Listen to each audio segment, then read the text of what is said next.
guy was loading up his car when he realized that he forgot his wallet.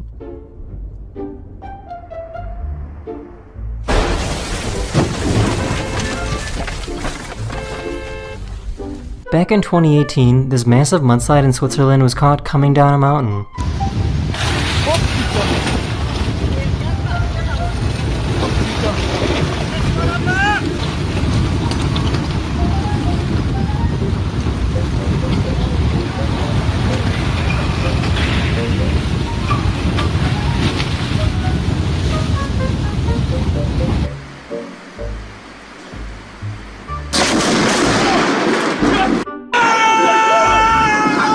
In 2023, this driver in China was almost hit by these falling rocks.